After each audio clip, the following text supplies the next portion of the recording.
guys and welcome back to Akshika Academy. I hope you all are well.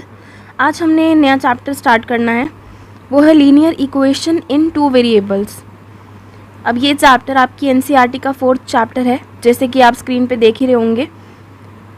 इस chapter में ना basically वैसे कुछ भी नहीं है।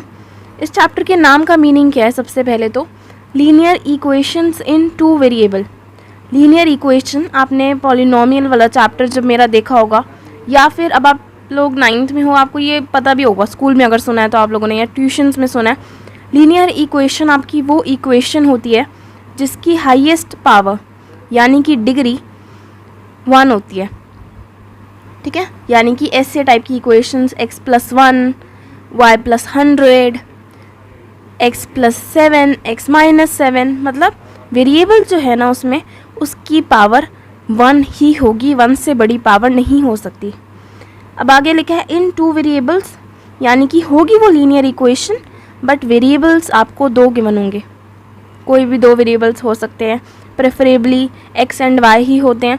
तो वो x, y और कांस्टेंट टर्म जो होगा x एंड y, बेसिकली उनकी जो पावर होगी वो 1 से ज़्यादा बड़ी नहीं होगी। पूरी जो इक्वेशन है वो आपकी लीनियर ही होगी। जैसे कि आपके यहाँ पर एनसीईआरटी में ये गिवन है कि यू मे से दैट, ये जो है एंड ये जो टाइप की हैं ये आपकी एग्जांपल्स हैं लीनियर इक्वेशंस के। बट ये जो लीनियर इक्वेशंस हैं ये आपकी 1 वेरिएबल की फॉर्म में है, यानी कि इक्वेशन में एक ही वेरिएबल है। जैसे कि x+1 ये जो इक्वेशन है इसमें ओनली 1 वेरिएबल है, दैट इज़ x। ये जो इक्वेशन आपकी √2y + √3, इसमें भी एक ही, ये है लीनियर बट इसमें एक ही वेरिएबल है और वो है y। ये आपके लीनियर इक्वेशन इन 1 वेरिएबल के आपके एग्जांपल्स हैं। अब हमने ये भी पढ़ा था कि लीनियर इक्वेशन इन 1 वेरिएबल जो होती है, जिसमें एक ही वेरिएबल है एंड वो लीनियर है, उसका यूनिक सॉल्यूशन होता है, यानी कि एक ही सॉल्यूशन होगा। तो अब आपका एनसीईआरटी में यहाँ पर एक एग्जाम्पल टाइप सा गिवन है कि ये देखो, अगर आप पढ़ना चाहो तो ये पढ़ लेना, ठीक है, बट मैं आपको ये नहीं पढ़ा रही। इस एग्जाम्पल के बाद आपका जो कंक्लूजन निकल कर आ रहा है वो ये है कि इन लोगों ने आपको एक लीनियर इक्वेशन इन 2 वेरिएबल बनाकर दिखाई हुई है। x+y = 176, ये आपकी लीनियर इक्वेशन इन 2 वेरिएबल है, बिकॉज हमें यहाँ पर 2 वेरिएबल साफ साफ दिख रहे हैं। पहला है x एंड दूसरा है y। इसके अलावा भी कुछ और एग्जाम्पल्स आपके गिवन है लीनियर इक्वेशन इन 2 वेरिएबल के। देखो, जैसे कि ये सारे कॉमा से अलग हुए पड़े हैं। 1.2s + 3t = 5, क्या आपकी लीनियर इक्वेशन इन 2 वेरिएबल है, because s and t 2 variable हमें दिख रहे हैं एंड पूरी इक्वेशन की हाईएस्ट पावर 1 से ज़्यादा नहीं जा रही, ठीक है। तो ये आपका क्या है, इंट्रोडक्शन टाइप का है। अब देखो, हमारा जैसे हमने आपकी, जब हम कोई भी इक्वेशन करते थे ना यार, जैसे 1 वेरिएबल में, तो हमने स्टैंडर्ड फॉर्म करी थी पॉलिनोमियल चैप्टर में। स्टैंडर्ड फॉर्म कुछ समथिंग इस टाइप की थी कि ax² + bx + c = 0। ये आपकी स्टैंडर्ड फॉर्म थी लीनियर इक्वेशन इन 1 वेरिएबल की। अब ऐसे ही अगर हम 2 वेरिएबल पे हैं, 2 वेरिएबल वाले की भी स्टैंडर्ड फॉर्म है। क्या है वो? ये देखो, एनसीईआरटी में लिखी पड़ी है, ये रही, ax + by + c = 0 where a, b and c are real numbers, ठीक है। ये आपकी स्टैंडर्ड इक्वेशन है। इसी इक्वेशन में आपकी एक कंडीशन है कि a एंड b दोनों 0 नहीं होने चाहिए। अगर वो दोनों 0 हो गए तो ये आपकी लीनियर इक्वेशन इन 2 वेरिएबल नहीं बनेगी, ठीक है। तो आपका a and b real number होने चाहिए, होंगे तो लीनियर इक्वेशन इन 2 वेरिएबल है, वरना नहीं है, ठीक है। अब आपका देखो एग्जाम्पल 1 बिल्कुल इसी इंट्रोडक्शन पे बेस्ड है। Simple, right each of the following equation in the form of this and indicate the values of a, b, c in each case. कह रहे हैं पहले तो आपको जो इक्वेशंस गिवन है ना उनको इस फॉर्म में कन्वर्ट कर दो। कौन सी फॉर्म में? ये इस फॉर्म में कन्वर्ट कर दो। देन हमें बता भी दो कि a किसके इक्वल है, b किसके इक्वल है एंड c किसके इक्वल है। तो ये मैं आपको सॉल्व करके दिखाती हूँ, ठीक है। हम दूसरी स्क्रीन पे जाते हैं। ये रहा एग्जाम्पल 1, मैं सेकंड स्क्रीन पे ले आई हूँ। Right each of the following, ये हमने क्वेश्चन पढ़ लिया ना, पहला वाला पार्ट उतारते हैं जल्दी से। फर्स्ट पार्ट है 2x plus 3y is equal to 4.37। ये क्वेश्चन आते नहीं हैं एग्ज़ाम में, जैसे कि आपको पता ही लग रहा होगा यार, एग्जाम्पल 1 के बनाई है एनसीईआरटी में, आएगा नहीं ये, बट ये बेस है, तभी एग्जाम्पल 1 के नाम पे ये गिवन है। तो अब ये जब क्वेश्चन आप सॉल्व करो, ये आपको क्लैरिटी के लिए है कि आपको स्टैंडर्ड फॉर्म पता लग जाए कि क्या होनी चाहिए इसकी। अब ये क्वेश्चन सॉल्व करने के लिए आपने क्या करना है, अपने माइंड में रखना है कि आपको किस इक्वेशन तक जाना है, आपको इस फॉर्म में इसे कन्वर्ट करना है, ठीक है। तो पहले तो इस साइड पे 0 दिख रहा होगा आपको, राइट हैंड साइड पे 0 है, तो जो इक्वेशन हमें गिवन है ना उसका भी राइट हैंड साइड 0 कर दो, यानी कि सारी चीज़ों को लेफ़्ट हैंड साइड पे ले आओ। तो हम लिख सकते हैं 2x plus 3y minus 4.37 is equal to 0, ले आए। अब इसको कंपेयर कर दो हमारी जो इक्वेशन स्टैंडर्ड है। देखो लास्ट जो है वो कांस्टेंट है, इसमें कोई भी वेरिएबल नहीं है, एंड आपके यहाँ पर भी c है, c के साथ कोई वेरिएबल नहीं है। फिर आगे आपका 3y का टर्म है, यहाँ पर by का है, एंड 2x इज़ ax। तो ये हमारी अभी हो गई स्टैंडर्ड फॉर्म में। अब क्वेश्चन में हमें बोला था कि सिर्फ स्टैंडर्ड फॉर्म में कन्वर्ट मत करो, a, b एंड c की वैल्यू भी लिखते जाओ। हमने कहा ठीक है लिख देते हैं। तो ये आपकी a and b and c की वैल्यू कैसे होगी, कंपेयर करो। 2x ax के इक्वल है, तो a इज़ इक्वल टू 2 है। 3y by के इक्वल है, तो b इज़ इक्वल टू 3 है, एंड c जो है वो आपका माइनस 4.37 के इक्वल है, ठीक है। माइनस आपकी स्टैंडर्ड फॉर्म में नहीं था, बट अगर इधर है तो आपको ये c में ही लेना पड़ेगा। तो c is equal to minus 4.37, ये हो गया आपका फर्स्ट पार्ट सॉल्व। अब इसी के जैसे हमने सिंपली आपका सेकेंड पार्ट भी सॉल्व करना है। सेकेंड पार्ट है x minus 4 is equal to √3y।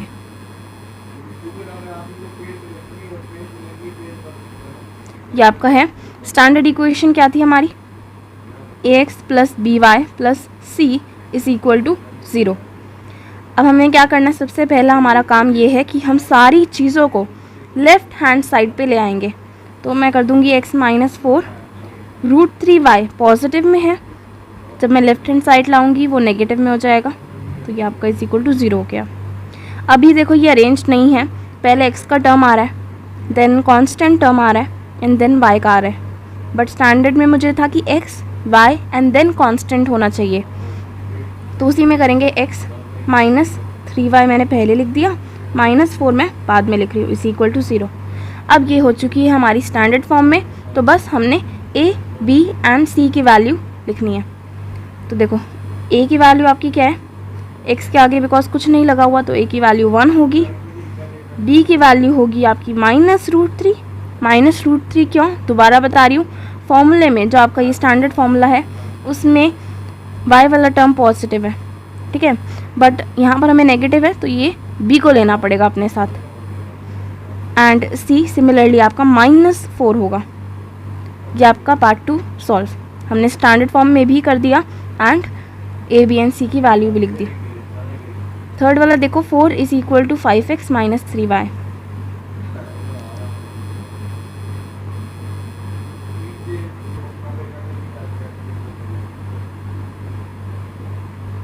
अब देखो इसमें भी हमें 0 नहीं गिवन राइट हैंड साइड पे, तो पहले सारी चीज़ों को लेफ्ट हैंड साइड पे ले आओ। तो 4 minus 5x plus 3y is equal to 0, ठीक है। जब वो लेफ्ट हैंड साइड आई चीज़ें तो उनके साइन अपोजिट हो गए, ठीक है, चेंज हो गए। स्टैंडर्ड फॉर्म मेरी है ax plus by plus c is equal to 0। Standard form में ये अरेंज्ड नहीं है, बिकॉज इधर मुझे सबसे पहले कांस्टेंट दिख रहा है, जबकि मेरा यहाँ पर x टर्म होना चाहिए। तो सिंपली x टर्म को आगे लिखो, x टर्म है -5x, देन y वाला टर्म, एंड देन लास्ट में आएगा कांस्टेंट टर्म। इनके आगे जो है ना साइन, वही इनका साइन होता है। 4 के आगे कुछ नहीं था, तो मैंने 4 के आगे यहाँ पर पॉजिटिव लगाया, एंड यहाँ पर -5 के आगे नेगेटिव था, तो इधर भी नेगेटिव। अब a, b एंड c की वैल्यू क्या होगी, अब तो आप लोग बता सकते हो ना मुझे। a देखो, a है आपका -5, b है +3 यानी कि 3, एंड c है आपका 4। तो ये थर्ड पार्ट में भी आपका पूरा सॉल्व हो गया है। आई होप यहाँ तक क्लियर है आपको। फोर्थ पार्ट लास्ट करते हैं, देन हम एग्जाम्पल 2 पे जाएंगे। 2x is equal to y. तो फोर्थ पार्ट ये रहा हमारा, 2x is equal to Y. अब इसमें कई लोग सोच रहे होंगे कि कांस्टेंट टर्म तो नहीं दिख रहा ना, तो मैं कहूँगी कोई नहीं, हमने पढ़ा था कि x एंड y वाला टर्म a एंड b जो है वो ज़ीरो नहीं होना चाहिए। अगर वो ज़ीरो नहीं है तो इक्वेशन बिल्कुल वैलिड है, सही है ये इक्वेशन।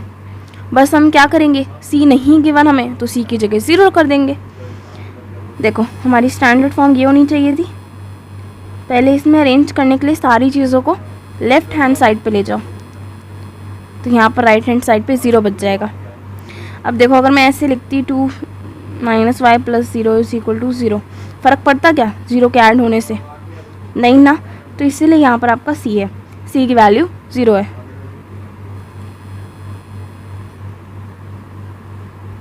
इज इक्वल टू नहीं, a b n c की वैल्यू डायरेक्ट फाइंड करते हैं।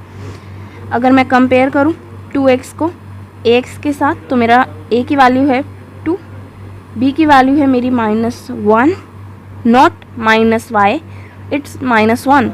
y के साथ है कि जो y है ये आपका फॉर्मूले वाले y के साथ है, तो b की वैल्यू -1 बचती है and c is equal to 0। इसी के साथ हमारा क्वेश्चन एग्जाम्पल 1 कंप्लीट होता है। ठीक है, आते हैं नेक्स्ट एग्जाम्पल पे, अगर कोई थ्योरी कंसेप्ट नहीं है तो। ये आ गया है हमारा एग्जाम्पल 2।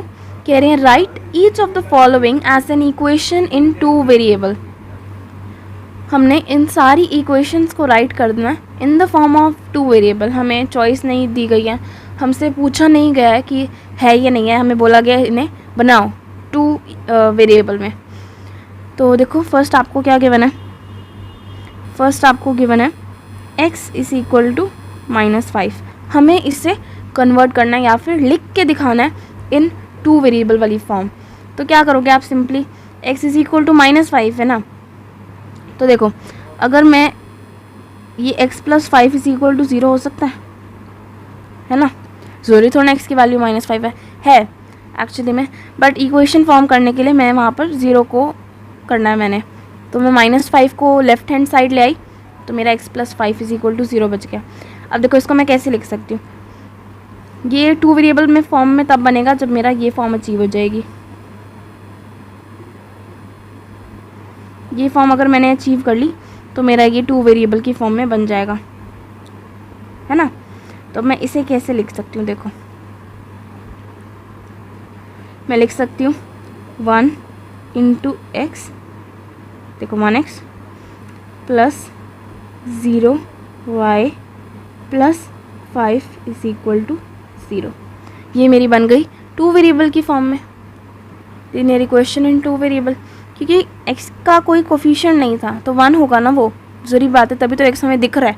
1 से मल्टीप्लाई करो x को तो x ही रहेगा, एंड y नहीं दिख रहा था ना इक्वेशन में, तो ज़रूर y का कोफिशिएंट 0 रहा होगा। तो y जब 0 से मल्टीप्लाई हुआ तो वो 0 हो गया, जो हमने शो नहीं करा क्वेश्चन में, एंड 5 तो आपको गिवन ही था। तो ये हमारा हमने शो कर दिया in the form of linear equation in 2 variable, where a is equal to 0, b is equal a is equal to 1, b is equal to 0 and c is equal to 5। वही बन रही है देखो फॉर्म, अगर आप compare करो तो। बाकी सब में मैं कंपेयर नहीं करके दिखाऊंगी, बिकॉज ये देखो x की जगह 1x आ रहा है तो a 1 हो गया, 0y की जगह by की जगह 0y आ रहा है तो b की वैल्यू 0 हो गई है ना, एंड कांस्टेंट टर्म c की जगह वही कांस्टेंट टर्म आ रहा है। तो ये बिल्कुल आपका सही हमने राइट करा है, राइट मतलब लिखा, ठीक है, वो वाला राइट नहीं। अब आपका सेकंड पार्ट है आपका y इज इक्वल टू 2। अब वही करो, y -2 इज इक्वल टू 0 वहाँ कर दिया हमने, और अब बस आप लिख सकते हो x का टर्म नहीं दिख रहा ना, तो x का कोफिशिएंट 0 होगा ज़रूर, तो 0x plus 1y -2 is equal to 0। ये आपकी स्टैंडर्ड फॉर्म में ही है, इसीलिए हम कह सकते हैं कि आपका लीनियर इक्वेशन इन 2 वेरिएबल है। थर्ड है आपका 2x इज इक्वल टू 3। अब फिर से सारी चीज़ों को लेफ़्ट हैंड साइड पे ले आओ, तो 2x minus 3 is equal to 0 हो जाएगा ना।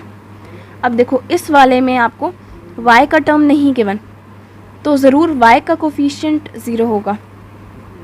तो हम यहाँ लिख सकते हैं 2 एक second 2 into x plus 0 into y minus 3 is equal to 0। ये फिर से आपकी स्टैंडर्ड फॉर्म बन गई। उसी फॉर्म में है देखो a x plus b y plus c, a x plus b y plus या minus c is equal to 0, जहाँ पर ए की वैल्यू है 2, बी की वैल्यू है 0 एंड सी की वैल्यू है -3। थर्ड पार्ट इसी के साथ सॉल्व। अब आते हैं फोर्थ पार्ट पे। फोर्थ पार्ट कह रहा है 5y is equal to 2। 5y is equal to 2, तो पहले सब कुछ लेफ्ट हैंड साइड पे ले आओ, स्टैंडर्ड फॉर्म में कन्वर्ट करना है ना। अब देखो 5y जो है y का टर्म गिवन है, x का टर्म नहीं गिवन, तो ज़रूर x का कोफिशिएंट 0 होगा। तो हम इसे लिख सकते हैं 0 into x plus 5y minus 2 is equal to 0। ये हो गई आपकी standard form where a is equal to 0, b is equal to 5 and c is equal to -2। ठीक है, इसी के साथ आपका question solve, I mean example 2 solve. I hope आपको ये सारा समझ आया है। अब आपकी एक्सरसाइज शुरू करनी है हमने, तो वो मैं नेक्स्ट वीडियो से स्टार्ट करूँगी। अगर आपको अच्छा लग रहा है तो please like the video, subscribe कर लो बिकॉज चैप्टर्स आते ही रहेंगे अब, एंड शेयर करो। मिलते हैं नेक्स्ट वीडियो में, बाय।